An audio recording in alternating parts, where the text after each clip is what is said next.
Bueno, hola, buenas tardes a todas y todos y muchas gracias por estar presente.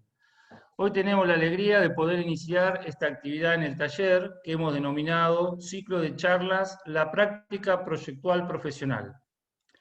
Cuando pensamos este ciclo, luego de haber tenido que internalizar y aprender la práctica docente en la modalidad virtual, que nos llevó un gran esfuerzo y dedicación, tanto a los docentes como a los estudiantes, aprendizaje realizado de manera impuesto por la situación excepcional que nos tocó vivir, entendíamos que ahora estábamos preparados como colectivo para incorporar una actividad que tienda a dinamizar y estimular al taller en su conjunto. Por otra parte, se comprobó que lamentablemente una actividad clásica de nuestro taller, como es el tradicional viaje de estudios, este año es imposible. Por lo tanto, intentamos de esta manera acceder a las obras de forma virtual, pero manteniendo el relato y la posibilidad de intercambiar y charlar con sus autores. En este sentido, el ciclo que estamos dando comienzo cuenta con la participación o contará con la participación de Martín González Pesantes de Santa Fe, quien hoy arranca, inicia el ciclo, Nicolás Campodónico desde Rosario, que estará el lunes 14 a las 16 horas hablándonos sobre vivienda, Sandra Barclay desde Lima y Lucio Morine desde Córdoba, que hablarán sobre los equipamientos y la construcción de la ciudad, y un cierre con dos arquitectos de vasta trayectoria profesional, actualmente en actividad, como Sara Gramática y Julio Morini, quienes nos conversarán sobre una vida dedicada a lo que ellos han sido, lo que para ellos ha sido una pasión como es la arquitectura. Cerrando de esta manera lo que hemos denominado en conjunto en octubre el Cordobazo en FP, que le pusieron a alguien ahí, me pareció interesante de esa forma. Bueno, no me extiendo más, desde ya agradecer a todos los invitados al ciclo que tan amablemente han aceptado la invitación que les realizáramos y pasamos a presentar a quien inicia el mismo. Les comento a todos y todas que la idea es que la exposición tenga una duración de 45 a 60 minutos, así que un tiempo suficiente para que puedan hacerles preguntas, en este caso al Colo, a partir mediante el chat. Y nosotros iremos leyéndosela.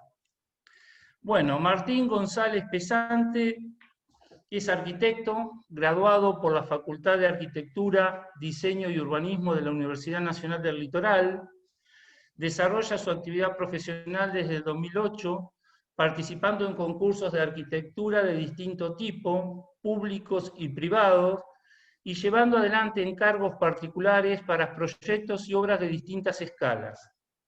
Durante el periodo 2009-2011, trabajó vinculado a la Secretaría de Estado de Ciencia, Tecnología e Innovación y la Unidad Provincial Ejecutora de Proyectos Especiales del Gobierno de la provincia de Santa Fe, para la elaboración de diferentes proyectos donde se destacan el Proyecto Acuario Río Paraná, Rosario, el Instituto Superior 12 Gastón Gori y la ampliación de la Escuela Provincial de Artes Visuales profesora Juan Montabani en la ciudad de Santa Fe. Fue director del área de proyecto de la Subsecretaría de Obras de Arquitectura de la ciudad de Santa Fe entre los años 2012 y 2019. Ahí lo conocimos al Colo, donde se abordaron diferentes temáticas desde un enfoque multidisciplinar, abarcando tópicos referidos a la educación, la reactivación de edificios patrimoniales, la renovación de espacios públicos y la elaboración de proyectos urbanos específicos, entre otros. Dentro de este campo se destaca la restauración y refuncionalización del ex Molino Marconetti, obra premiada en la Bienal Iberoamericana de Arquitectura y Urbanismo y en la Bienal Internacional de Arquitectura Argentina, BIAR 2018, y primer Premio Nacional Arquitectura de FADEA. El desarrollo del sistema de educación inicial compuesto por una red de jardines, donde el Jardín de Barranquitas Sur obtuvo el primer premio en la Bienal Internacional de Arquitectura Argentina del 2014. La Escuela de Trabajos de Barranquitas, segundo premio en la Bienal Internacional de Arquitectura Argentina BIAR 2018. La Mediateca de Santa Rosa y el Museo de la Constitución Nacional, entre otros. Muchas de estas obras hoy seguramente estarán presentes en la disertación de Martín. Bueno, Martín, nuevamente muchas gracias por compartir tu nutrida experiencia profesional con el taller y bueno, te escuchamos. Bueno, gracias, gracias Juan, gracias Gustavo, y obviamente es un placer volver a verlos. Siempre es grato poder estar en ámbitos públicos, aunque sea de esta manera virtual, que nos deberemos acostumbrar seguramente. Así que bueno, sin demasiados preámbulos, vamos a presentar un poco esta charla que tiene que ver con la práctica profesional, ¿sí? Ahora les voy a compartir pantalla, ustedes me van diciendo si se corta o si hay delay, ¿sí?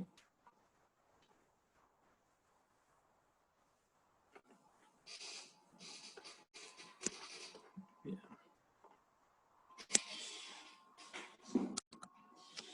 ¿Ahí se está viendo, Juan? Ahí se ve bien, Colo, sí. Bien, bueno. Un poco a modo de hoja de ruta, lo que vamos a ver tiene que ver con la práctica que he desarrollado y que hemos desarrollado con el equipo de la ciudad de Santa Fe durante 8 años. Fue una gestión que arrancó en el 2011 hasta fines del año pasado, donde como bien vos decías, tuvimos la posibilidad de recorrer algunas obras acá en la ciudad, ¿sí? Y después vamos a ver algunas obras que también, la idea es no detallar demasiado las obras, ¿sí? Para no ser demasiado extensa la presentación, sino que ver las estrategias proyectuales que dan origen a algunas decisiones, ¿sí? Para comenzar a entender un poco la problemática y las diferentes situaciones que dan origen a cada obra, es importante obviamente entender la situación de la ciudad. A modo muy básico podemos decir que la ciudad tiene una geografía que está rodeada por ríos y bañados, extensiones del río Paraná sobre el margen este, y sobre el margen oeste el río Salado. Es toda una conformación de una ciudad típica de nuestras ciudades latinoamericanas, una ciudad extensa, de baja densidad, de muy baja densidad, que lo que conlleva a los problemas que todos conocemos cuando se dan estas ciudades tan extendidas, que es la falta de servicios, la falta de planificación, o la imposibilidad a veces de llegar con servicios e infraestructuras bajo demanda, digamos. La ciudad crece casi sin planificación, y ir detrás del problema es ciertamente complejo. Sumado a esto, la ciudad en su área más vulnerable sufrió en el año 2003 una inundación por desborde del río Salado que dejó casi el tercio del ejido urbano bajo agua. Fue una situación muy dramática, muy drástica, que marcó la historia reciente de la ciudad. En el 2007 se vuelve a dar otra situación de inundación, esta vez por abundantes precipitaciones, que además, o sea, lo que generó fue profundizar estas diferencias, ¿no? Entre una ciudad formal y una informal, acentuando un poco estas desigualdades casi características de nuestra región. A partir del trabajo que iniciamos allá por el 2011, fin del 2011 y principio del 2012, la estrategia para abarcar estas problemáticas fue la intervención en sectores de la ciudad a partir de lo que se llamaron programas urbanos integrales. ¿Sí? Esto es un poco para comentarles lo que les decía recién. Esto es el noreste de la ciudad. Fíjense lo que es esta fotografía aérea, es del año 2003, una trama sin ningún tipo de calificación, que en pocos años sigue creciendo de manera casi improvisada, sin ningún tipo de equipamientos, ni espacios verdes, ni infraestructuras que puedan atar estas urbanizaciones. A partir de ese diagnóstico, lo que se trabajó desde la ciudad, desde el equipo de gestión, fue aunar los esfuerzos y centralizar todas las intervenciones, tanto de infraestructuras como de equipamientos estratégicos, que ya sean con fondos municipales, provinciales o nacionales, tratar de concentrarlos en áreas específicas de la ciudad para que surjan efectos verdaderos de transformaciones urbanas, ¿sí? En ese sentido se trabajó desde el equipo de proyecto, trabajamos con equipamiento de vivienda en este sector, un jardín municipal de primeras infancias, un sector de escuela de trabajo, y lo que ven en verde son áreas de espacios verdes. Paralelamente, provincia trabajó con equipamientos culturales, como es el edificio del Alero, que es el que está por aquí, y en equipamiento de salud con centros de salud que abastecen al sector. Esto obviamente articulado por todos los servicios de infraestructuras y de servicios correspondientes, ¿no? Del mismo modo, en el sector del acceso por el oeste a la ciudad, que es la autopista que viene desde Rosario, que conecta Rosario con Santa Fe, se trabajó en lo que es el barrio Barranquitas, también un sector que es casi céntrico, pero sobre el borde oeste. Este sector tuvo entre 2 y 3 metros de agua cuando fue la inundación del 2003.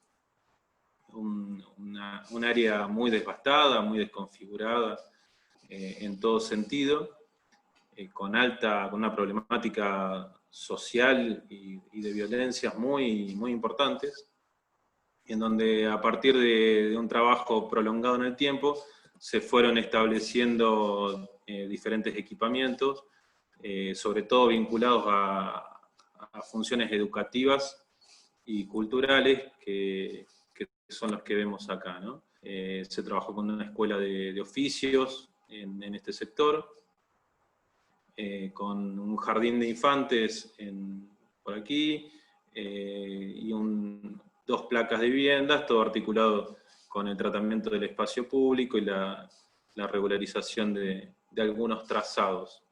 En ese sentido es importante también marcar lo que fue la definición del borde de la ciudad, definir un borde. Siempre el borde oeste fue el más relegado y que le dio la espalda a la ciudad y al paisaje, ¿no? del río Salado. Sobre todo porque estos sectores son los buffers que funcionan como articuladores de inundaciones. La ciudad de Santa Fe es una ciudad muy plana, con poca pendiente, en donde el sistema, para no tener problemas de inundaciones por lluvia, tiene estos grandes reservorios, que son espacios que se trabajaron de manera paisajística y con una configuración muy básica de intervención, que es desde donde se vuelca el agua hacia el Salado por medio de bombeo, ¿sí? Entonces lo que se definía era un límite para que no haya familias viviendo en los sectores más vulnerables, en las zonas de seguridad hídrica. Esta es un poco la configuración, ¿no? Los edificios de vivienda por aquí, que daban respuesta a algunas relocalizaciones de familias que se debían hacer porque o estaban viviendo en los reservorios, o había que inevitablemente abrir algunas calles y despejar para que todo sea un poco más seguro y funcione correctamente. Por aquí está el jardín de Barranquitas, que se hizo en el año 2012, y por aquí la escuela de trabajo. Y esto también es una vista aérea donde se ve la formalización de la calle, que si bien son cuestiones muy, muy básicas y casi de infraestructura, terminan funcionando como bordes que son necesarios formalizar. Un poco lo que dio origen a la articulación de todos los equipamientos estratégicos fue el sistema de educación inicial. Hay que entenderlo justamente como un sistema, porque es una serie de edificios que trabajan en red y que están destinados a chicos de 1 año a 3 años, la educación no formal, y que básicamente fue desplegar este equipamiento en las áreas más vulnerables, desplegadas en territorio, ¿sí? Así en ese periodo se hicieron 17 jardines, que se distribuyeron casi por completo en el sector oeste y noreste, que son las áreas más vulnerables desde la mirada social de la ciudad. Se trabajaron justamente definiendo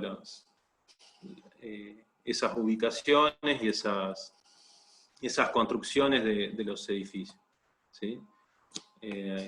Esos edificios justamente van variando su escala y tienen, esta es una grilla muy básica en donde están los años y los edificios que se fueron haciendo, pero se puede ver un poco la escala de los mismos, ¿sí? A veces eran ampliaciones de situaciones existentes, a veces eran edificios nuevos que rondaban los 1.000 o 1.200 metros cuadrados, y a veces edificios muy pequeños de 300 o 400 metros cuadrados. A partir de este desafío que teníamos por delante, se definieron reglas de actuación proyectual, ¿sí?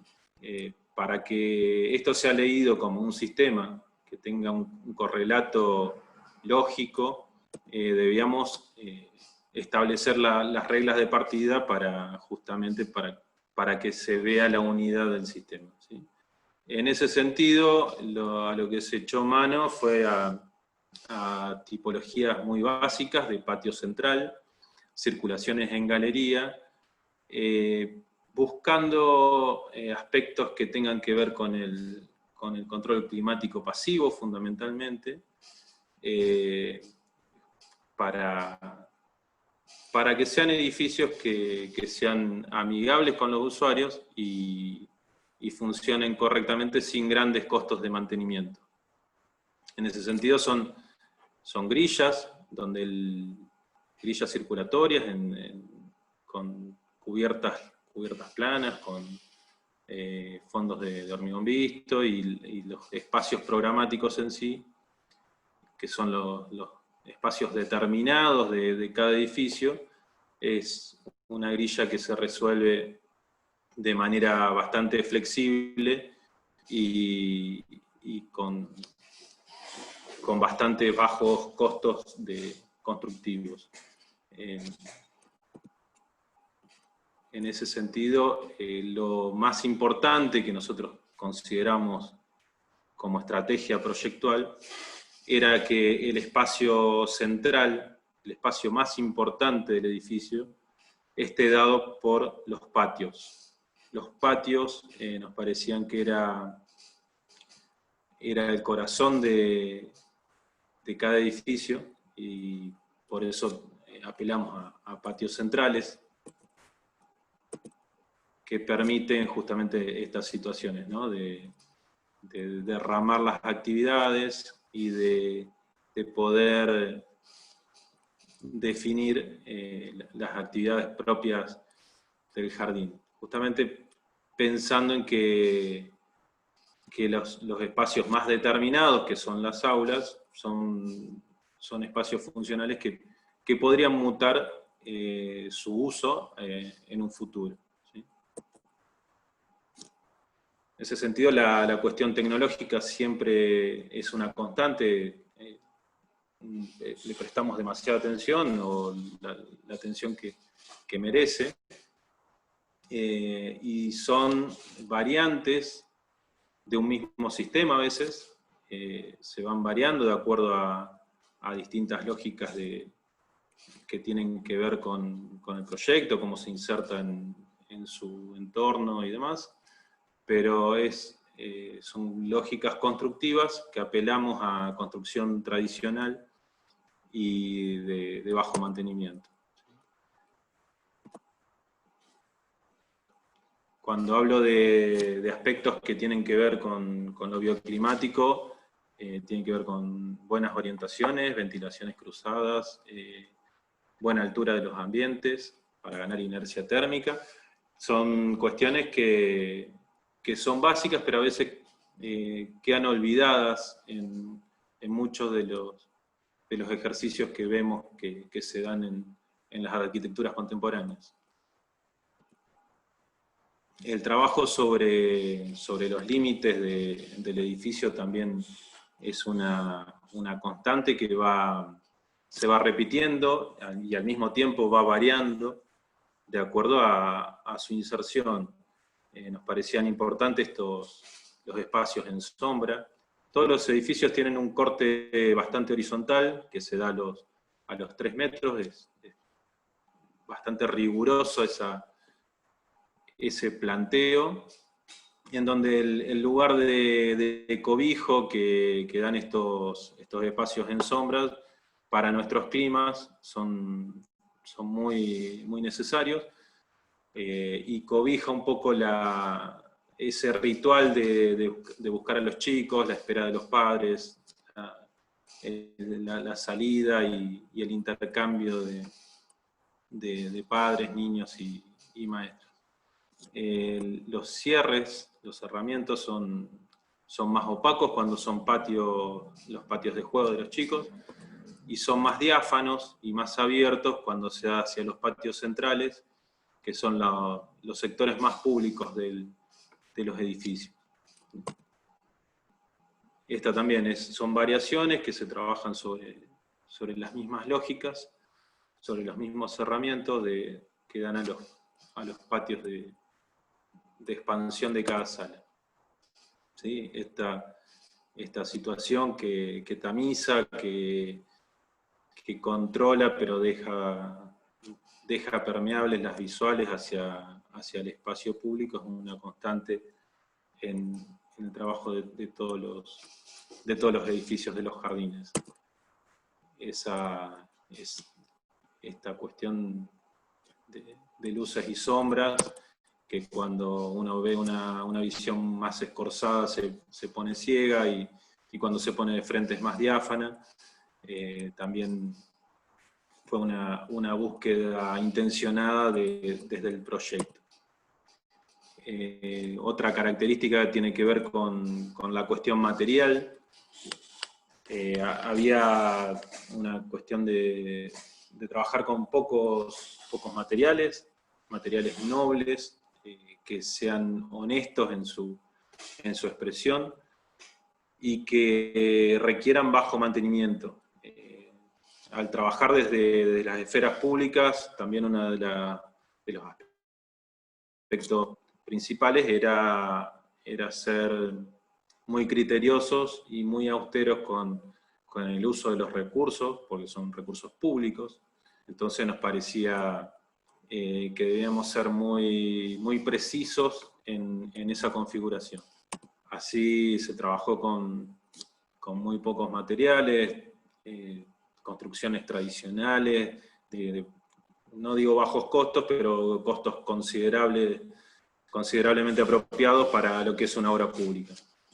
Entonces los muros ciegos, en correspondencia con las aulas que dan hacia el exterior, y los aventanamientos altos. Estos son paneles de malla microperforada galvanizada, también para prevenir cualquier cuestión de oxidación y demás. Los núcleos sanitarios, los núcleos de apoyo de cada sala se revestían con material de venecitas, lo cual da, por un lado, un carácter identitario a cada sala, le da un color, le da un juego lúdico que tiene que ver con estos aventanamientos, que son los aventanamientos de los office, de preparado, de biberones, y los sanitarios de los niños. Y por otro lado refleja también lo que pasa tipológicamente en cada edificio, ¿sí? Lo que es servicio tiene esta característica de material de venecita, lo que es circulación son las losas de hormigón a la vista, y lo que ocurre en cada sala y cada salón de usos múltiples tienen unas cubiertas livianas que ganan altura y permiten la iluminación superior de los ambientes. La cuestión de los programas ampliados, también nos parecía que al haber una escasez de equipamiento del Estado en los barrios, los propios jardines tenían que exceder la mera función pedagógica.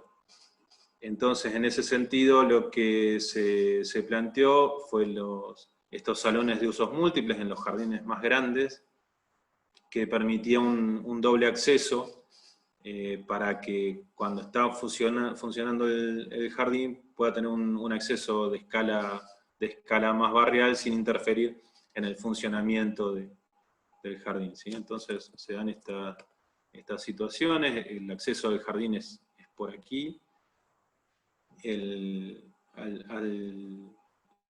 al jardín, al salón de usos múltiples se entra por aquí, que también se abre, y se dan estas situaciones, ¿no? de transparencia y de derrame de actividades desde los salones de usos múltiples hacia, en este caso, un espacio deportivo, en vinculación con el patio, y la verdad que han funcionado muy bien, porque tienen un uso muy intensivo. Todos los salones de usos múltiples que se han construido. Eso es un poco el panorama del sistema de educación inicial que les quería mostrar, sin entrar en detalle en referencia a cada obra en sí. Ahora vamos a ver la escuela de trabajo, que también manteniendo la misma lógica de intervenciones urbanas integrales, es la que veíamos aquí, que está sobre lo que sería una futura costanera si todo evolucionara de la manera que tiene que evolucionar, que da justamente lo que les comentaba, un cierre urbano sobre este frente oeste de la ciudad. La escuela, como en la mayoría de todas las intervenciones que hemos trabajado, hace un fuerte uso del espacio público.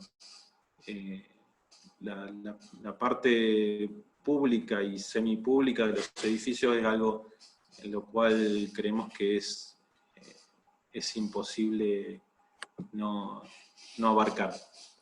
En ese sentido, lo que se planteaba era un edificio muy austero, bastante indeterminado, porque los programas que iban a funcionar acá estaban en desarrollo. Sí se sabía que tenían que ser espacios amplios, porque estaban destinados a recibir a los jóvenes y orientarlos para capacitarlos, para que puedan trabajar. Y en ese sentido, los distintos talleres y las distintas aulas se iban armando en función a las demandas del barrio. ¿Sí? Entonces, no son talleres de prácticas profesionales tradicionales, sino que tienen que ver con reparación de PC, con talleres de cosmética para las mujeres, un montón de actividades que eran bastante indeterminadas y que fueron surgiendo, y que a lo cual nosotros fuimos dando respuesta a través de un edificio genérico, muy flexible, con un basamento bastante importante de ladrillos vistos y un volumen más prismático absolutamente metálico que está orientado hacia el norte y absolutamente modulado, con la diferenciación en sus tratamientos de parasolados, ¿sí? Cuando dan al norte, estos, o sea, son los mismos elementos que acá están más cerca, y cuando dan al sur son los mismos que se separan y hacen de un módulo de 720 paños que están ciertamente protegidos, pero con una distancia mayor. ¿Sí?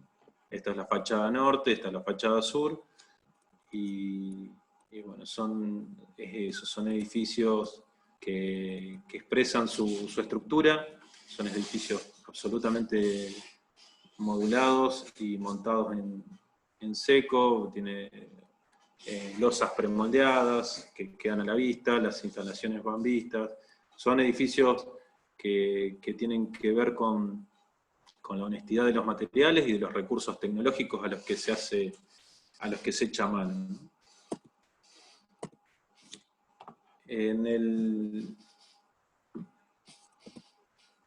Esta es una mediateca, también siguiendo en la línea de los equipamientos específicos en la ciudad más informal, que tuvimos la oportunidad de hacer en el año 2017. Esto es una vía desafectada que va en paralelo a una vía activa, que generaba un terraplén y una diferencia de nivel entre estos dos sectores de ciudad, ¿sí? Un barrio que está a 10 minutos del centro comercial de Santa Fe, pero con una ausencia importante de infraestructuras y de servicios. La clave acá fue el trabajo con los vecinos para rescatar la demanda que tenía el barrio. El barrio decidió que ellos querían un lugar donde tocar y ensayar grupos de cumbia. Entonces, bueno, nos tocó tomar esa demanda y plantear en un terreno muy acotado, era un terreno de 20 por 20, que teníamos que resolver esta demanda, ¿sí? Y otra vez, el edificio es un edificio que tiene una estructura metálica, y hacia el barrio tiene un derrame de actividades, con una planta baja muy libre y muy articulada con una plaza que se refaccionó y que se bajaron estos terraplenes y se provocó un cruce peatonal por esta calle.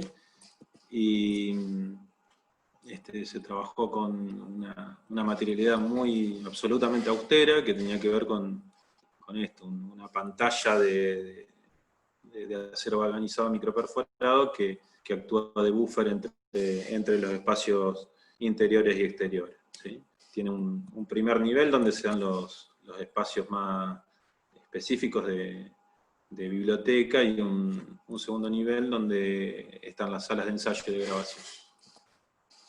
Estos son los interiores, las situaciones estas intermedias de expansión, donde hay esta especie de pantalla filtro buffer que orientada hacia el sur, donde se ganan visuales hacia la plaza y filtran la incidencia y los ruidos que pueden venir del exterior.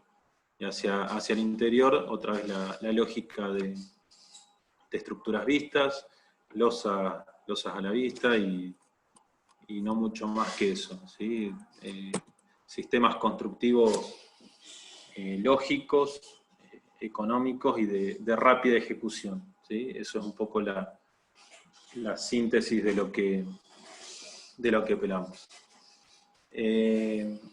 Esto es, juntamente con Lucas Condal, con quien obviamente formó parte del equipo de todos los trabajos que estuvimos viendo, trabajando en relación con la unidad de proyectos especiales de provincia que lideraba Mario Corea y Francisco Quijano junto a Silvana Codina, hicimos el proyecto del acuario del río Paraná.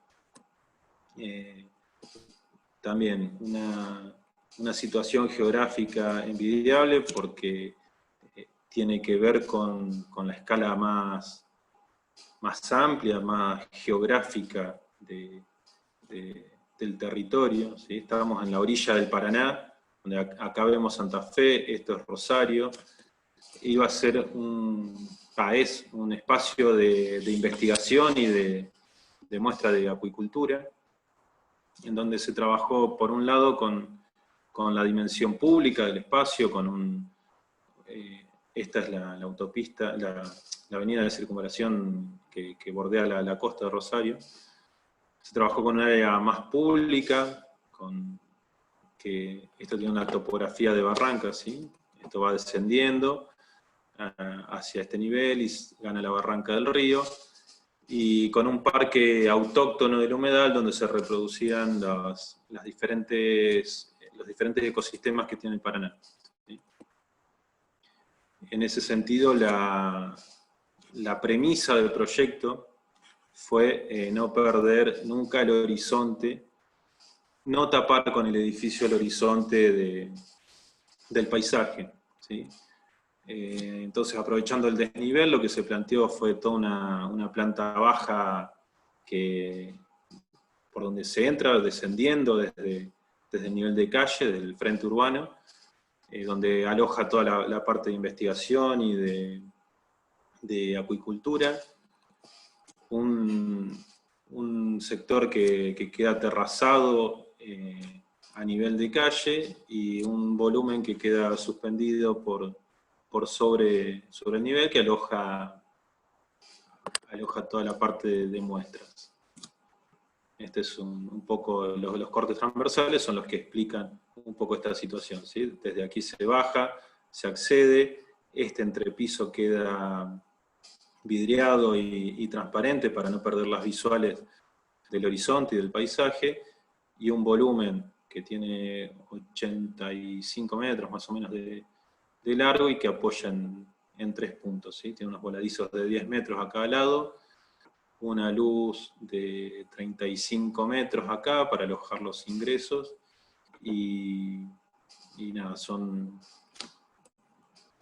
la estructura, la propia estructura del edificio define la arquitectura, ¿sí? Este es el frente por el que se ingresa, acá se va a nivel, se llega a este nivel de terrazas y de bar-restaurante que da vistas hacia el Paraná, y por aquí se desciende, se entra al recorrido propio del acuario. Esta es una calle técnica que da servicio a toda la parte técnica. Como cuestión básica era esto, repetirlo, no perder esa línea de horizonte desde ningún punto. Un poco después vamos a ver cómo eso se verifica. Lo que les decía, me gustaba mostrar estas fotos de obra porque un poco la idea es que, justamente lo que les decía, la estructura define la propia arquitectura del edificio.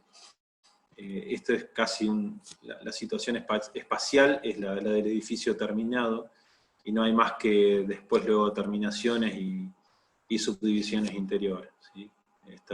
Estos espacios en triple altura, donde era parte del recorrido. Después, bueno, esto se modificó, nos modificaron el proyecto, y donde acá había una rampa se suprimió y se terminó modificando esa situación. Pero el espacio de triple altura es el que define la estructura que manda el prisma superior y el bloque bajo. Esto es lo que les decía, ¿cómo se verifica? Esto desde el nivel de calle se ve, no se pierde el horizonte. También acá hay que decir, contar todas las partes de la historia, ¿no? Esto no debería haber sido un vidrio negro como se terminó poniendo, porque justamente era un vidriado para que esta línea de horizonte se siga viendo. Pero bueno, hay muchas veces que las decisiones escapan de las manos de los proyectistas, ¿no?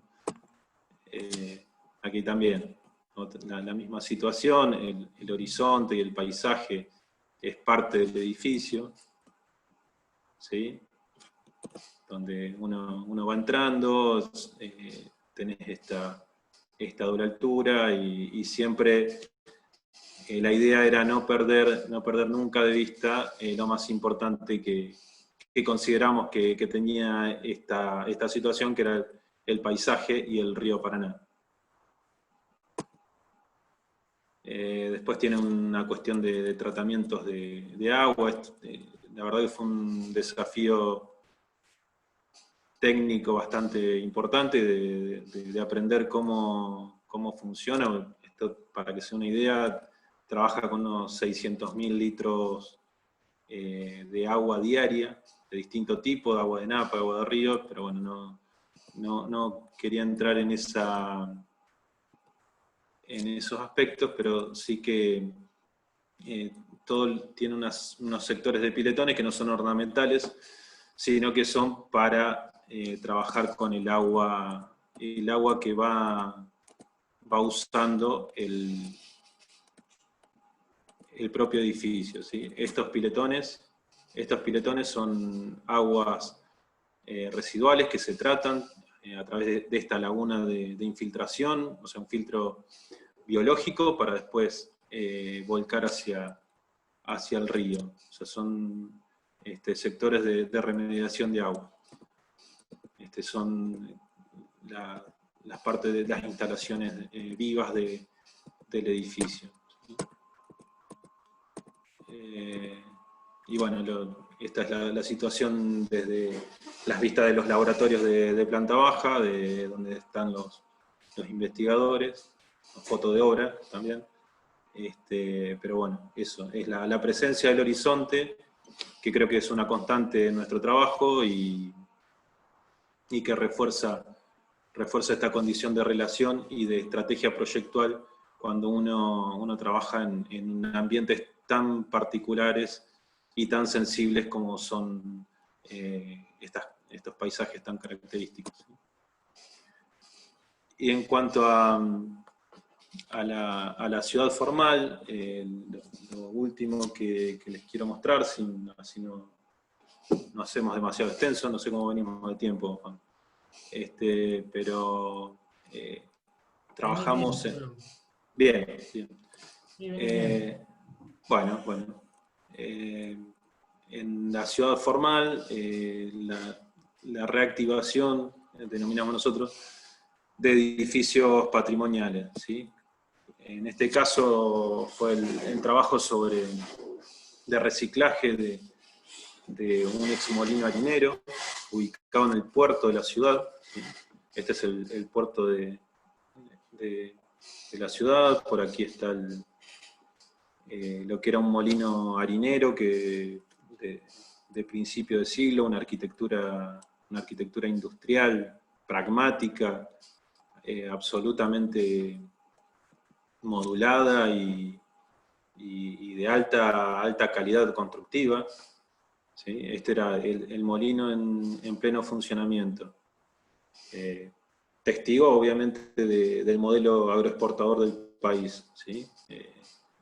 Hoy esto fue paulatinamente en decadencia hasta cerrar sus puertas, estar a punto de demolerse. Estuvo abandonado durante muchos años, prácticamente 40 años abandonado, pero era una presencia significativa dentro del puerto.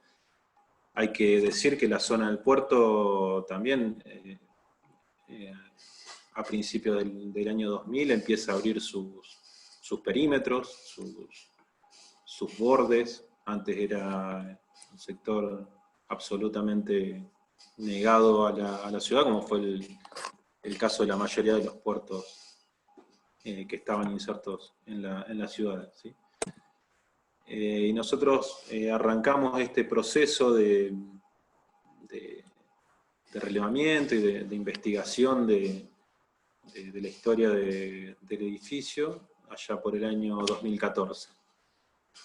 El estado en el que estaba el edificio ya era, por lo menos había un puntapié inicial que era muy importante, que fue que el municipio expropió el edificio para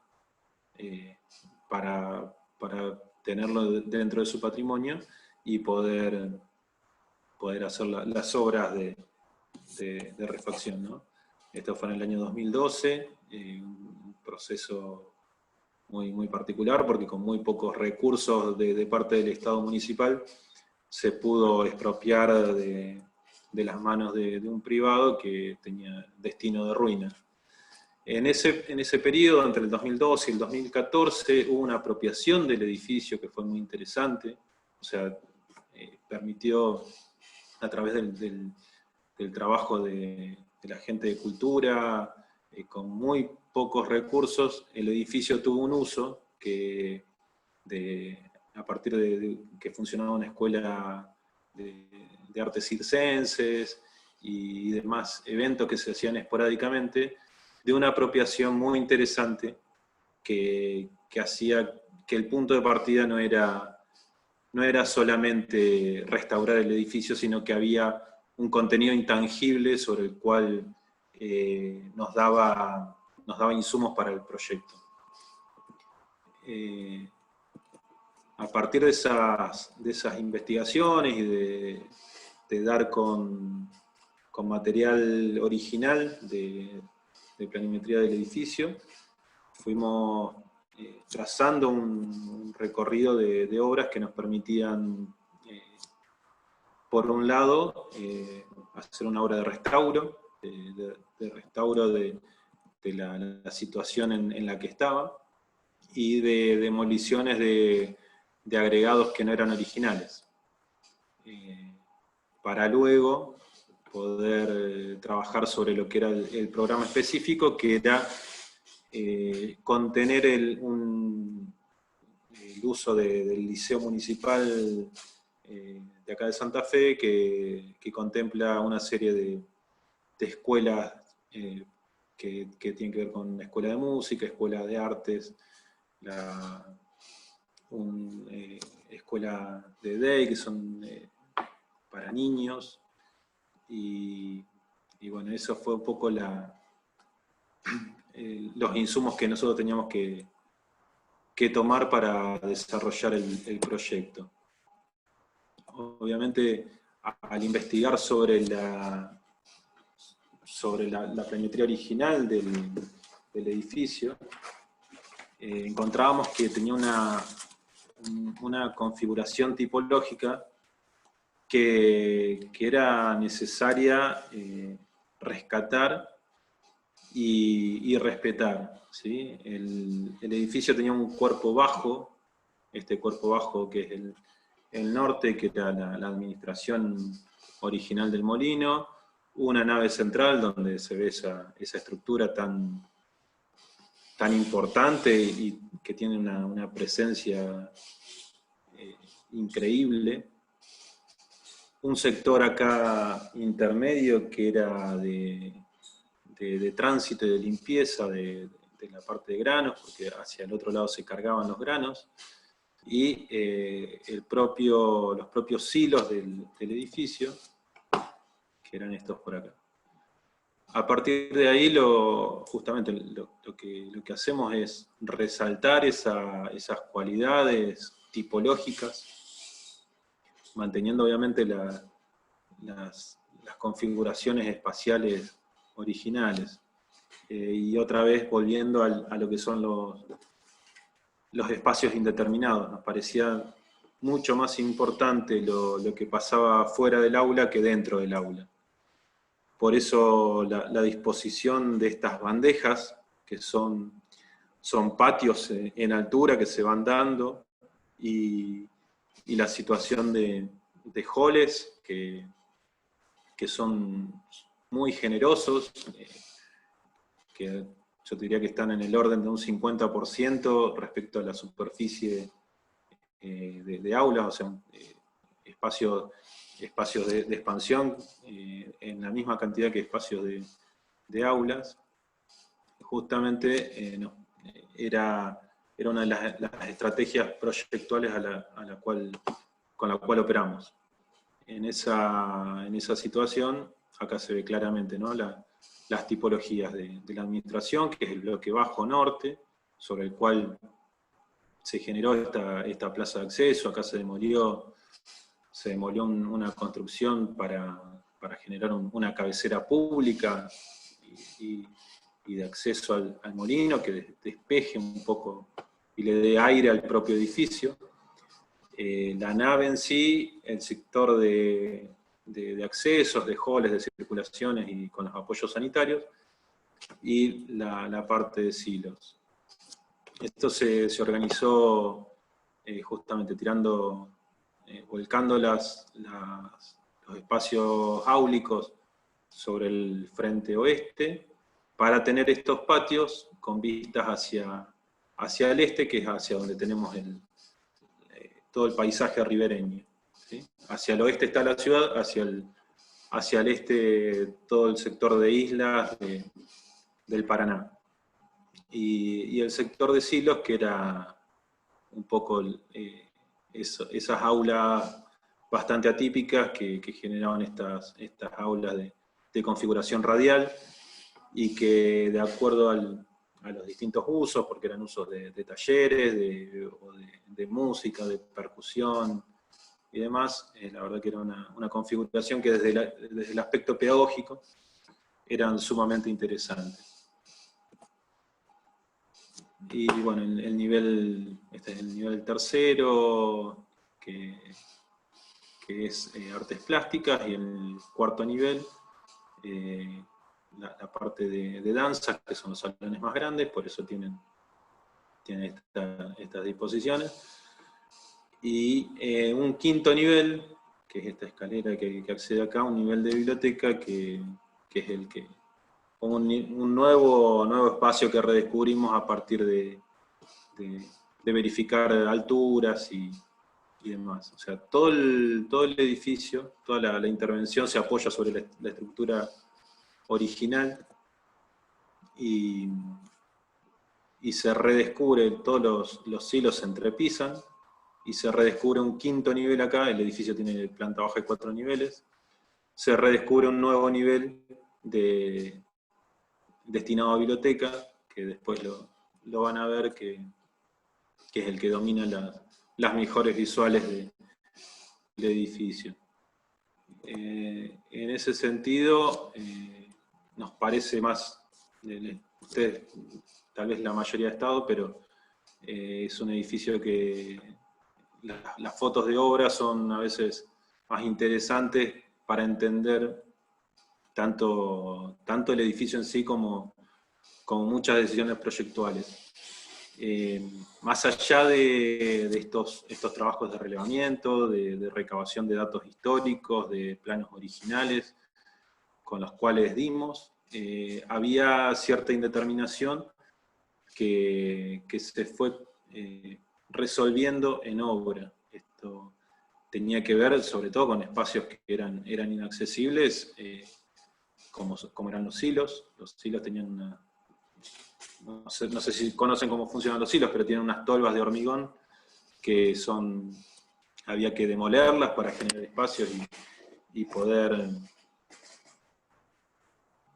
verificar determinadas cuestiones estructurales que se fueron dando y fueron en obra donde se dieron las situaciones más interesantes, y desde lo espacial, desde lo matérico, desde desde lo fenomenológico a veces, eran sumamente enriquecedoras, y que fueron definiendo algunos criterios de operación que fueron declinando algunas operaciones.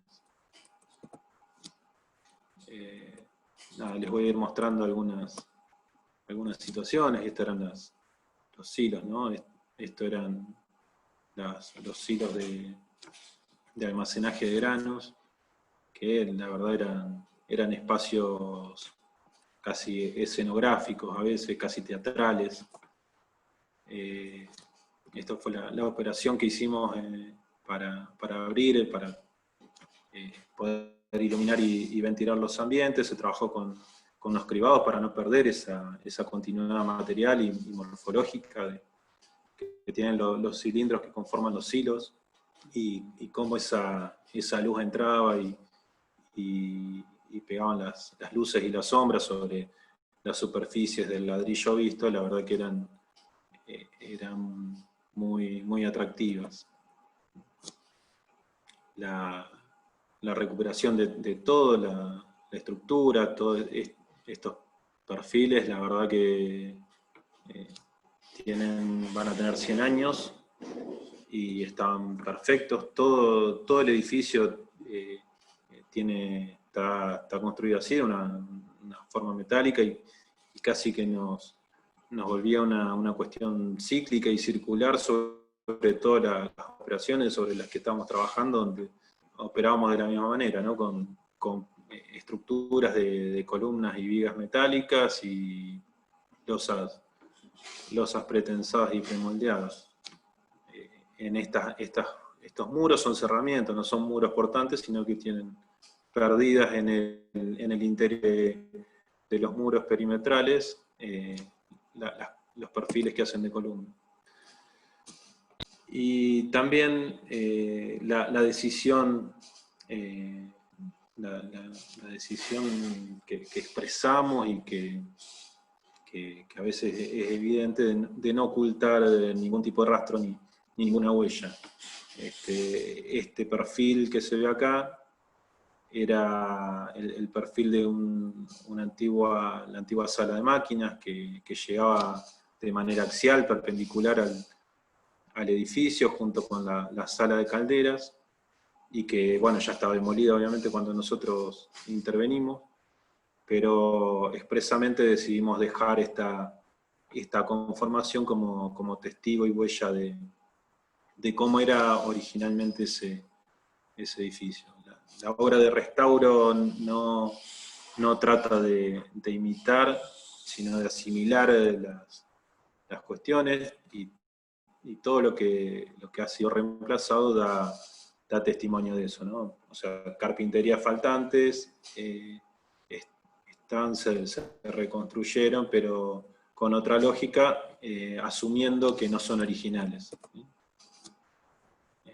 Esa es un poco también la chimenea esta, que era parte de la sala de calderas, junto con la sala de máquinas que veíamos ahí. Estas son ya así fotos del edificio terminado, en donde todo está a la vista, todo es de alguna manera honesto, y lo que es nuevo se identifica, y lo que es original queda de manifiesto, ¿sí? Estas cicatrices, estos muros cortados que muestran ese ladrillo en bruto casi, que nos obligó, o fue una decisión también en obra de dejarlo visto, de que esto tenga una iluminación rasante natural desde las lucarnas originales del edificio. Bueno, fueron todas partes de estrategias que tenían que ver con esta honestidad de materiales y de las tecnologías. También todo lo que son muros se arenaron y quedaron a la vista, y nada, se van conformando estos ámbitos pedagógicos que creemos que trascienden la mera cuestión pedagógica, teniendo en cuenta que los espacios de enseñanza están en continua mutación. Las nuevas escaleras se trabaja con la misma lógica, pero son diferentes.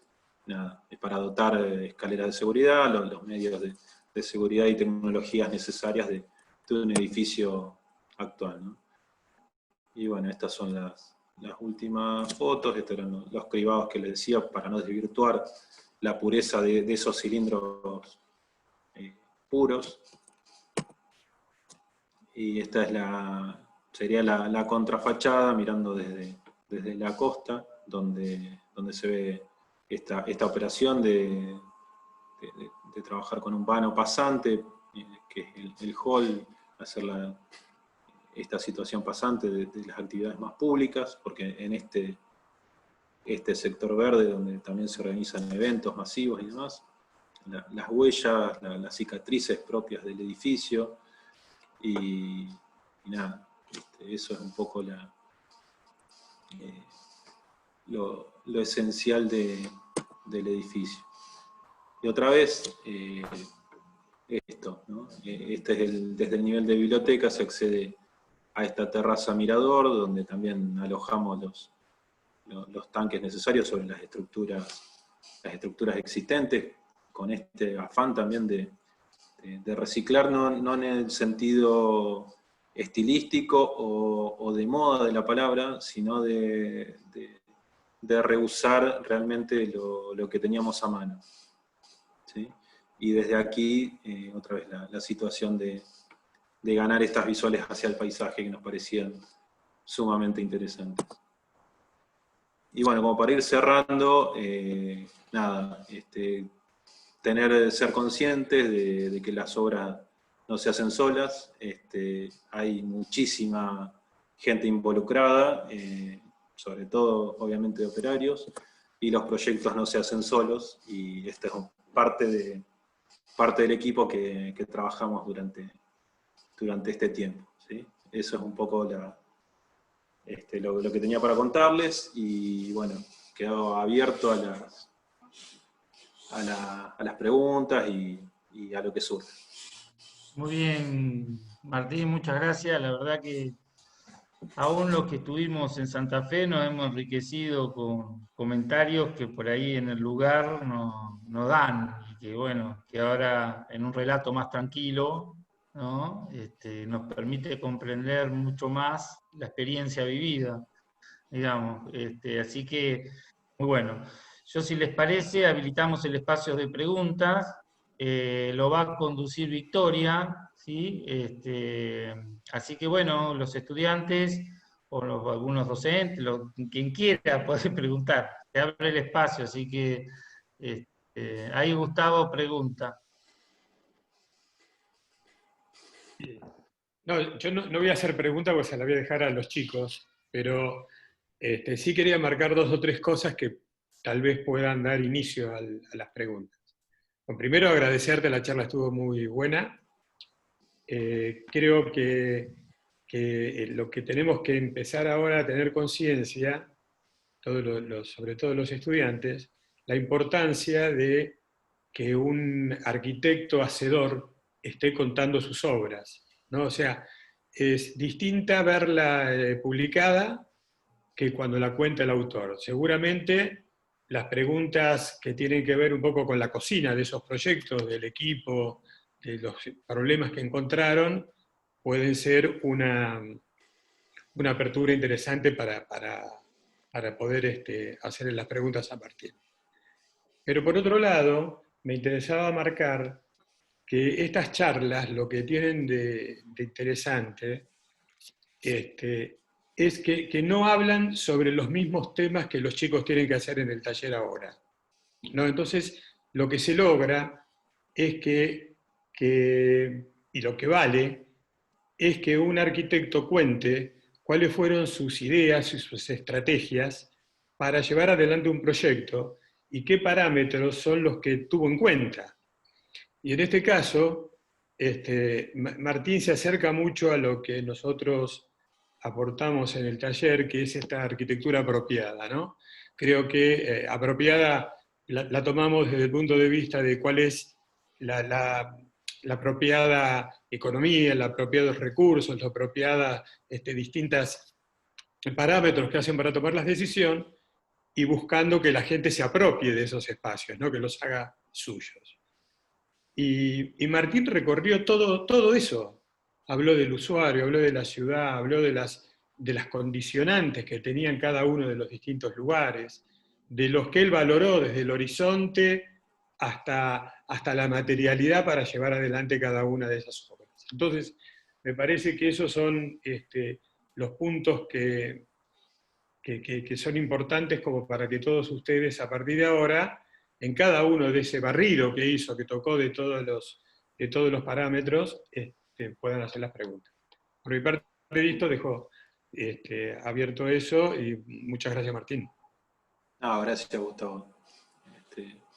Sí, como decís, es una síntesis de un poco lo que hemos trabajado, y sí, uno se trata de expresar esas estrategias que justamente más no tanto en resolver un problema funcional, sino tratar de demostrar cuáles fueron las estrategias y las puntas por donde uno trabaja los proyectos.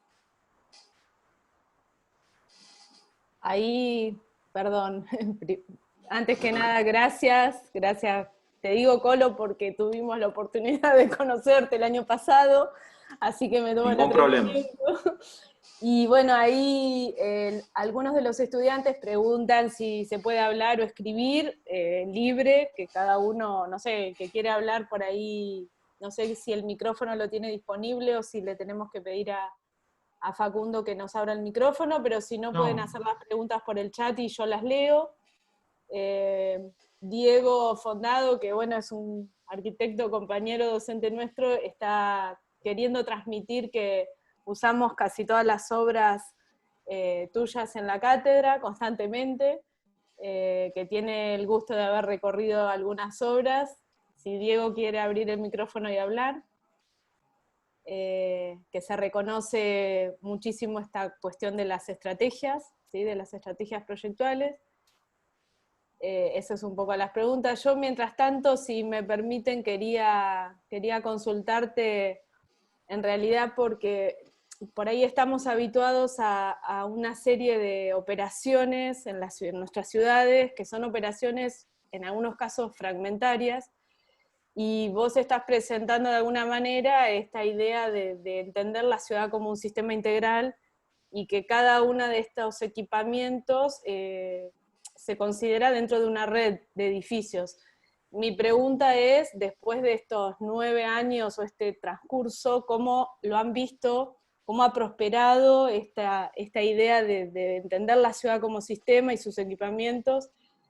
¿Cómo ha prosperado en el uso, en la apropiación del espacio? Si estas estrategias que consideraban en cada uno de los equipamientos realmente han sido apropiadas por el usuario, si han tenido algún tipo de impacto en la ciudad. Perdón que lo pregunté, pero como no están haciendo ninguna pregunta. No, está bien.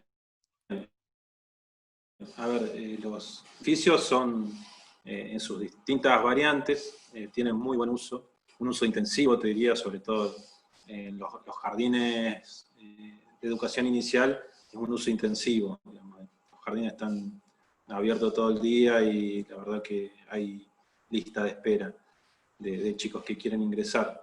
Con lo cual te debo decir que es insuficiente. O sea, todo lo que es tal el déficit de equipamiento e infraestructural con el cual contamos en la mayoría de nuestras ciudades, que es insuficiente, pero son puntos de partida sobre los que hay que seguir consolidando estas transformaciones. Por lo menos acá en la ciudad y a nivel provincial, se dieron realmente durante 12 años una muy buena comunión de estrategias, de planes estratégicos, que por lo menos había un horizonte claro hacia donde se quería ir. Y justamente no eran hechos aislados, sino bastante consensuados y con una guía clara. Pero como todo, o sea, siempre acá en la ciudad se reforzó más una cuestión de infraestructuras que tenía que ver con las contingencias hídricas a las cuales padecíamos cada vez que teníamos lluvias intensas. Entonces, bueno, todos los recursos que en un municipio de nuestra escala no son abundantes, menos en estas situaciones, iban destinadas a servicios de infraestructura y en menor medida a equipamientos estratégicos. Pero yo quiero ver el vaso medio lleno y que son puntos de partida para a partir de ahí seguir construyendo espacios públicos y urbanidad. Buenísimo. Acá un temita, los estudiantes que pregunten por chat, así son más concretos en la pregunta. Y aprovecho, ahora que veo acá en las imágenes, Martín, a presentarte a nuestra profesora consulta, la arquitecta Sara Fish, que como somos muchos no me aparecían, y Gustavo por suerte me alertó y no sé, y apareció. El taller se llama Éramos Fish, Pagani, Etulain, pero Sara Sí. es ya consulta, que damos titular Pagani y Etulain adjunto. Así que ahí, bueno. ¿Qué tal, Sara? Sara, habilitate el micrófono, Sara. Habilitate el micrófono.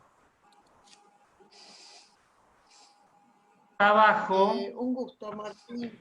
Y bueno, quería comentarte que en realidad me impresiona, porque aparte de tener planes estratégicos, tienen políticas para llevarlos a cabo. Es decir, no es común y corriente tanta confluencia de cuestiones como para llevar adelante tanta obra pública, porque es mucha obra pública, por más que estén atravesados por las problemáticas del momento, como las inundaciones, igualmente es mucha obra pública para lo que se ve normalmente. Sí, sin lugar a dudas fue un volumen muy importante de obra pública y repito, o sea, tanto en la ciudad como a nivel provincial, donde también se trabajó de modo estratégico equipamientos de diferentes escalas y nodos específicos en el tema de educación. Sí, el volumen de obra pública ha sido importante y bueno, obviamente lo que he mostrado acá es apenas una síntesis, ¿no? Pero sí, realmente se le dio una importancia, creo, desde una mirada política a la arquitectura. O sea, no en vano se conformaron las oficinas técnicas, no lo voy a decir por mí, pero tener la figura de Mario Corea al mando de una unidad de proyectos a nivel provincial es poner en valor justamente la arquitectura pública. Nosotros a veces hablamos de justamente no hablar de obra pública, sino de arquitectura pública, destacando el rol que tiene el proyecto en la obra, que a veces se ha perdido. Nosotros tenemos una historia muy rica de equipos técnicos altamente calificados y que han hecho obras impresionantes desde las oficinas públicas. Sobre todo en la década del 40, del 60. Después eso como que entró en en un vacío y la arquitectura pública fue perdiendo peso. Pero, a ver, creo que ha pasado en todas las ciudades, en todas las ciudades del país, una relativa dejerarquización de las oficinas técnicas. Vale recordar, nosotros tuvimos acá en la ciudad, también realizamos la obra de puesta en valor del edificio de Correos, que un plan nacional de la década del 40, un edificio magnífico que tuvimos la posibilidad de hacer el mismo trabajo de investigación, de relevamiento, de proyecto que, o sea, no se llevó a cabo, pero o sea, da cuenta de esa calidad de proyectistas que había en un determinado momento de la historia. Acá Benjamín pregunta de dónde surge el programa y si siempre es participativo como en el caso de la Mediateca. A ver, hay una transversalidad de las distintas áreas de gobierno. No es que se iba solamente con cuestiones de arquitectura, sino que, como les decía, hay un plan director de desagües hídricos, que es el que elaboró el INA, el Instituto Nacional del Agua, que establecía cuáles eran las tareas urgentes y cuáles no para realizar los trabajos. En base a eso y algunas cuestiones que determinaban algún cierto mapa de conflictividad de los sectores de ciudad, es que se iban trabajando estos programas urbanos integrales, ¿sí? Y a partir de ahí trabajaban todas las áreas de gobierno, desde desarrollo social, la parte de hábitat, porque no solamente eran las obras de arquitectura, sino un trabajo en el territorio muy intenso, de relevamiento, muy dinámico aparte, porque había conflictos sociales permanentes y era una tarea diaria bastante intensa. Entonces era eso un poco el mapeo de cuáles eran las áreas más urgentes y cuáles no. Y entonces en base a eso se trabajaron, fueron 4 planes, yo mostré 2, pero fueron 4 planes integrales que se trabajaron en la ciudad durante estos 8 años. Y eran participativos, sí, eran sobre todo en lo que eran espacios públicos, se trabajaba con las fuerzas vivas, con las ONG, con las vecinales, había participación ciudadana. Bueno, acá Enzo hace una pregunta por ahí un poco más personal, es ¿cuál fue la obra que más disfrutaste realizar? Y si tenías algún estilo arquitectónico que te represente o que te guste más.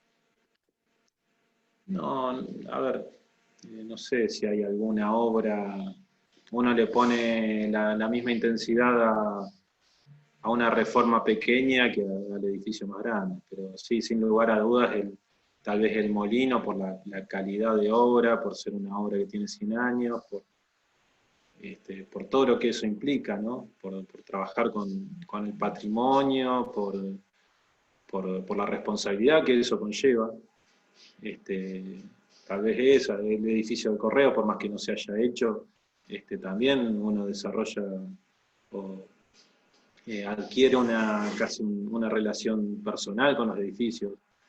Nosotros siempre decimos que para entender los edificios muchas veces hay que dibujarlos, hay que despiezarlos, hay que entender cuáles son sus modulaciones, sus relaciones métricas. Nos parece sus tecnologías, ir descubriendo esas capas de historia que no están en ningún libro y Y a veces eso sí hace que uno desarrolle cierta aprensión a los edificios. Y no me acuerdo, ¿cuál era la otra pregunta? No, si Victoria. tenías algún estilo Ah, arquitectónico que te defina o te inclinabas por alguno más en particular. Difícil hablar de estilo también. No, sí, hay referentes, los cuales nosotros obviamente nos nutrimos. A nivel local, Martín Torrado es un referente y con el cual tenemos un diálogo estrecho y una cierta sintonía. No sé, a nivel internacional, no sé, te podría decir Lacattoni Massal, más en sintonía con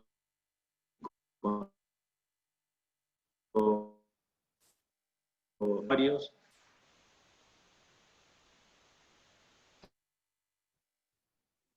Ahí yo escucho mal, no sé si para todos es igual. Sí. Se va el Se audio. cortó un poco, sí. Lo perdimos, quizás se le ha ido Sí, un quedó poco internet al Colo. congelado. Sí. Desactivé. Es el problema de todos, el tema de internet. Vamos y venimos. Sí, Ahí está. ahí volvió. Creo que volvió. Ahí está. volvió. Bien, sí. Bien. Ahí te recuperamos, Colo. Ahí volvió. Bárbaro. Te queda Martín Torrado y la casa. Y la Catoni Basal. La Católica Basal. Ahí se escucha mal de nuevo. No,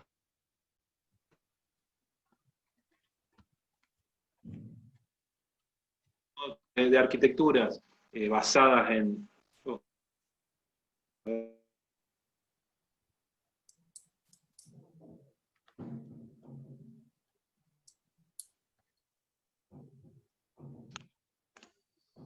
Qué bárbaro que logró exponer toda su charla completa sin problemas. Y ahora que están las preguntas, claro. Claro, sí, no. Quizás Pero... se podría comunicar con el celu, ¿no? Sí, teníamos el plan no B. tiene que compartir, claro, no tiene que compartir pantalla. No, sí, ahora. seguro que ahora se conecta, ya lo Ahí hablamos. se fue. Creo que Ahí lo se fue. perdimos todo ahora. No, Sí, no, pero ahora vuelve. Ahora vuelve, ahora vuelve. Ahora vuelve, porque ya hablamos que teníamos un plan B por si pasaba esto, muchachos, porque era cantado que podía suceder. Tal vez cuando él expuso, ahora están todas nuestras cámaras abiertas y eso, creo que funciona todo distinto el Zoom. Pero es un problema de la conexión de él, Nevio, no nuestra, o sea... El Zoom no tenés ese problema. No, Casi. claro. Sí lo Juan, tenés. vos decís que está más Yo- distendido porque no está más en la gestión. Sí, Por claro, la duda no lo diga. A ver si engancha. sí, claro, Acá- por eso, porque... acá- Ahí Diego, estoy. Ahí está, ¿viste? Diego Igual él está en el preguntaba... chat, así que... Claro. Diego preguntaba qué estarían haciendo ahora, y eso le tendríamos que estar preguntando a Javier Mendiondo, que está ahora. Él se fue y entró Javier. Ahí está, Ah. Martín. Ahora estamos, de vuelta. acá estoy. Bueno, otra de las preguntas así de los estudiantes y todo es un poco un poco la idea tuya, cuál era en relación a todo lo que estamos pasando, a la cuarentena, a la pandemia en general, si veías la arquitectura de la misma manera, cómo esto impactaría.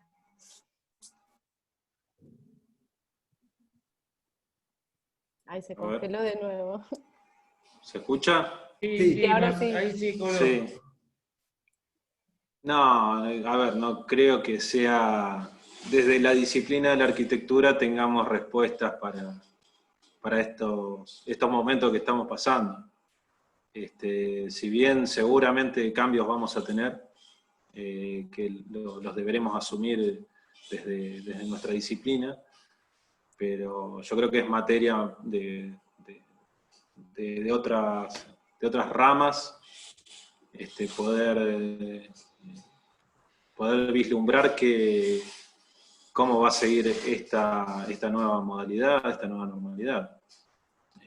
Creo que también debemos reconocer a veces los alcances que tiene la la arquitectura para no meternos a veces en materias que son específicas de otras ramas. No sé si soy la persona indicada para dar una opinión de qué va a pasar. Un poco lo que les decía, sí, uno prevé los cambios de uso y apela a espacios más indeterminados, pero no podríamos, por lo menos, vislumbrar un futuro inmediato. Acá Lucía, otra estudiante, pregunta cómo es la participación concreta de los estudiantes al momento de los proyectos, de prefigurar los proyectos, en la instancia previa. De los estudiantes... No, una de las estudiantes pregunta, perdón, ¿cómo es la participación de los habitantes, los futuros usuarios en esas instancias previas al proyecto? Y, por ejemplo, en el caso del Molino fue una instancia de anteproyecto muy intensa con los docentes, sobre todo, y con los centros de estudiantes, porque también había una cuestión que tenía que ver con mudar todo un edificio que estaba funcionando de muy mala manera, pero tenía su cuestión de arraigo en un edificio que estaba muy cerca al Molino, pero que bueno, tenía que ser absolutamente consensuado. Y después no, con el trabajo también, cada proyecto es muy específico. El caso del acuario fue un trabajo muy intenso con los investigadores, porque era también una materia sumamente específica, en donde un error de proyecto implicaba arruinar años de investigación. Entonces, el aprendizaje en esos sentidos es constante, es constante. En el tema de jardines también, trabajar con niños de 1 a 3 años, donde adquieren todos su mayor parte de conocimiento, cambian su motricidad, su aprehensión y su relación con el medio, también era un trabajo que lo hicimos muy intenso con los pedagogos, con las maestras jardineras, de cuestiones muy básicas, deporte hasta tenían que ser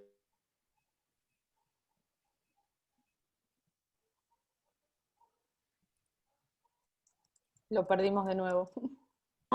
Sí, ahí decía que apaguemos las cámaras del proyecto, pero Facundo. que era... Si apagamos las cámaras, por ahí a él le consume menos internet. Bueno. Decía Facundo, que es el que opera el... Ah, bueno, apagamos, te dejamos solo. Sí, quedate vos, Victoria, que estás conduciendo, ¿no? Vos y él, sí. Bueno, acá no sé. Sí. voy a ir haciendo una síntesis del chat y bueno, hay muchas personas que están felicitándote por el tema de bueno, sostener lo que es la arquitectura pública, el valor que tiene, las diferentes escalas de proyecto.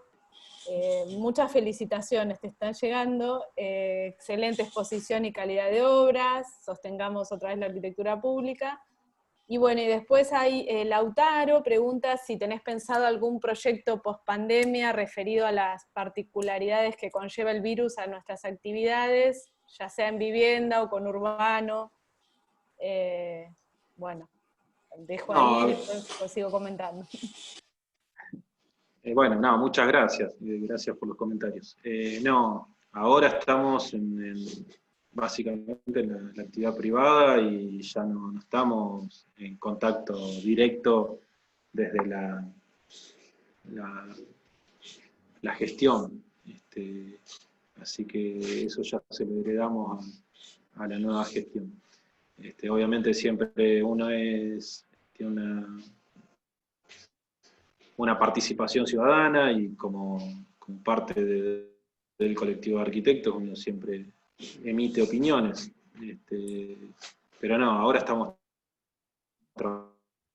trabajando en encargos particulares y más alejados de la arquitectura pública.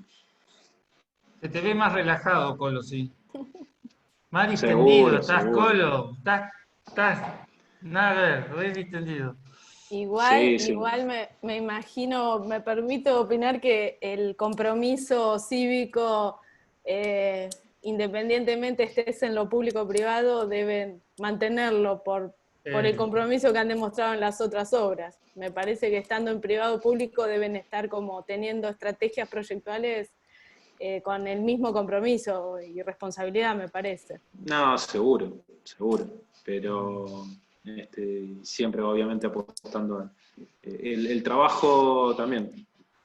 Dejar en claro que el trabajo es el mismo, estés en lo público o en lo privado, Claro. estés haciendo un proyecto para un concurso o un proyecto específico, o en una charla. La actitud es la misma y el discurso debe ser el mismo, debe ser coherente en ese sentido. Así que tratamos de resaltar esa coherencia y sí, ahora estamos más relajados porque para el volumen de obras que implicó y que vimos de obra pública, el sacrificio fue bastante. Hay un dicho que dice que la arquitectura es 95% transpiración y 5% de inspiración. Nosotros creo que era 99% de transpiración y 1% de inspiración. Pero nada, sí, es básicamente eso, un trabajo intenso que ahora estamos más relajados. Bueno, acá Diego consulta si en la obra privada los conceptos en cuanto a materialidad son los mismos y si existe para ustedes mayor libertad constructiva en relación a la obra privada. En la obra pública, y a veces... en la privada es la pregunta. Tratamos de ser... sí, los sistemas constructivos, ser lógicos en la implementación. En la obra privada a veces hay concesiones que nos permiten experimentar un poco más, que en la obra pública no se puede, porque básicamente, como les decía, estás trabajando con fondos públicos y porque del otro lado, no es que sean los enemigos, pero hay empresas que su objetivo es hacer dinero. Entonces hay que ser muy cuidadosos con la experimentación de la obra pública, porque puedes ir directo al fracaso. Pero sí, la lógica de operación y los temas constructivos en relación a los modos de producción locales es una constante que trabajamos, y no solamente cuando es de obra concreta, sino en los concursos también lo establecemos de esa manera, porque creemos que es la manera seria de hacer las cosas, y sí, siempre las lógicas fundadas en la tecnología creo que es una constante.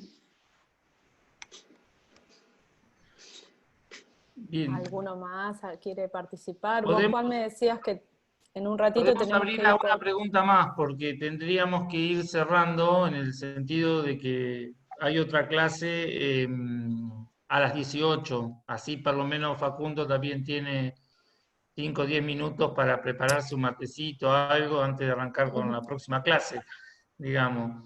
Así que si no hay más preguntas, yo en nombre de toda la cátedra del taller me tomo el atrevimiento de hablar en nombre de ellos, obviamente, de agradecerte, Colo, nuevamente, todo tu esfuerzo, toda tu rica experiencia que la hayas puesto al servicio o la hayas volcado con los estudiantes y docentes del taller, nos enriquece a nosotros, porque bueno, tu rol fundamentalmente era tu rol desde la actividad pública, ¿no? Tu participación en este ciclo es mostrarle distintas vertientes de la práctica profesional, ¿no? Y bueno, ¿y quién mejor cuando pensábamos en nombres que vos, que tenías tanta experiencia, y bueno, lo has dejado demostrado, digamos, en esta clase, y bueno, con una sencillez y una calidez humana, con lo que te la supimos ver allá, en Santa Fe, que corrías para un lado, para el otro, entre obra y obra, para que para que vos estuvieras presente para explicarnos la obra, con miles de líos porque estabas en gestión en ese momento, con lo cual ya ahí la calidez humana la vimos y hoy la volvimos a notar. Así que en nombre de todas y de todos, te mandamos un gran abrazo a la distancia y bueno, un gran reconocimiento a ese valor y a ese sentido que le han puesto en Santa Fe a la arquitectura pública. Y ese cambio del sentido de obra pública por arquitectura pública me pareció fantástico y los equipos que tienen son de envidiar. Son de envidiar. Bueno. Así que bueno. Gracias, Juan. Y nada, también de nuevo decirles que nosotros, la mayoría somos hijos de la universidad pública y retribuir tanto cuando ustedes vienen de visita o de esta manera virtual es un placer. Un placer siempre va a ser para nosotros estar en contacto y poder expresar lo que tenemos, por lo menos en nuestras manos y siempre a disposición. Así que gracias a todo el taller, Juan, Gustavo, Nevio, Victoria, realmente que es un placer poder estar acá y recibirlos cuando se pueda. Bueno, y la próxima venís vos para acá, en persona. Tal cual, sí. Seguramente los visitaré. Dale. Bueno, un abrazo a todos y gracias por participar. No, gracias a ustedes.